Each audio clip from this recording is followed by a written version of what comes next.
Dans le tourbillon incessant de la mégalopole, où le temps est une monnaie précieuse et les destins se croisent sans se voir, Chu Lingfang, simple coursier, se déplaçait avec une agilité discrète.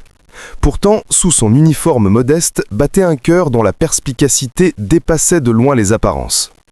Son chemin croisa celui de Mue Yui, la petite fille de Maître Mu, héritière potentielle du puissant groupe Mu. Mais Yui, jeune femme brillante mais empreinte d'une certaine arrogance due à son statut, ne voyait en Lingfang qu'une ombre parmi la foule. Son dédain était palpable, sa patience inexistante. Mais le destin, souvent taquin, avait d'autres plans. Lingfang, d'un simple coup d'œil jeté sur des documents éparpillés après un incident, décela des failles majeures dans les données du groupe Mu. Des failles que les experts les plus éminents avaient ignorées. Ces paroles, d'abord accueillies par des rires moqueurs et des regards condescendants, furent paradoxalement entendues par Maître Mu lui-même. Le vieil homme, figure emblématique de l'entreprise, possédait une sagesse et une intuition rares. Là où les autres voyaient un simple coursier insolent, il perçut une vérité troublante. L'offre d'un demi-million pour l'explication de Lingfang, un geste de confiance inouïe, secoua les fondations de l'entourage de Mue Yui. Lingfang, avec une clarté désarmante, révéla l'ampleur de la fraude et la trahison interne. L'air était chargé de tension, les murmures d'incrédulité se mêlaient à la fureur silencieuse.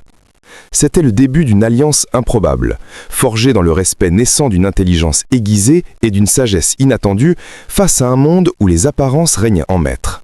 Ce moment scella non seulement le sort du groupe Mu, mais aussi les trajectoires de deux âmes que tout semblait opposer, prêtes à naviguer ensemble les eaux troubles du pouvoir et de la trahison. Le monde des affaires n'était pas le seul champ de bataille pour Chu Lingfang. Sa vie personnelle, bien que gardée secrète, recelait également son lot de blessures. Pei, son ancienne petite amie, incarnait la superficialité et l'ambition démesurée. Dans une scène empreinte de cruauté, elle le rejeta publiquement, s'alignant avec Gu Hao, un homme d'affaires arrogant et sans scrupules, qui n'hésitait pas à humilier Lingfang devant tous. Le spectacle était dégradant, les moqueries fusaient, et l'amour-propre de Lingfang semblait mis à rude épreuve. Il avait pourtant préparé un cadeau, une bague somptueuse, la perle du cœur, un symbole de son affection, mais elle fut perçue comme un geste absurde d'un perdant. Le cœur de Lingfang, bien que meurtri, restait inébranlable dans sa dignité. Mais les apparences étaient trompeuses. La véritable nature de Gu Hao se révéla rapidement lorsque ce dernier tenta d'intimider Maître Mu et Mue Yui. C'est à ce moment que Lingfang, brisant son déguisement de simple coursier, intervint avec une agilité et une force inattendues. Il protégea Mue Yui et son grand-père des sbires de Gu Hao, révélant une facette de sa personnalité jusqu'alors inconnue. Ce fut un choc. La perle du cœur, rejetée par Pei comme une vulgaire imitation, se révéla être authentique, démasquant sa cupidité et sa cécité émotionnelle. Mue Yui, témoin de cette scène, fut profondément marqué. L'homme qu'elle avait si facilement méprisé venait de faire preuve d'un courage et d'une loyauté inestimables. Elle vit au-delà du coursier, perçant l'énigme de cet homme silencieux. Sa décision fut prise, elle lui proposa de devenir le consultant en chef du groupe Mu, un poste impensable pour un homme de sa condition. C'était le début d'une nouvelle ère, où la reconnaissance et le respect commenceraient à remplacer les jugements hâtifs, et où les émotions brutes façonneraient des destins insoupçonnés. Avec le titre de consultant en chef, Chu Lingfang entra officiellement au cœur du groupe Mu, non pas comme un employé ordinaire, mais comme une force catalytique. Mue Yui, ayant vu sa vraie valeur, lui accorda une confiance totale, un acte audacieux qui déconcerta les anciens membres du conseil. La première tâche de Lingfang fut de s'attaquer à la corruption endémique qui rongeait l'entreprise de l'intérieur. Armé de sa perspicacité inégalée, il démasqua rapidement les deux actionnaires véreux qui avaient orchestré la fraude et siphonné les fonds du groupe.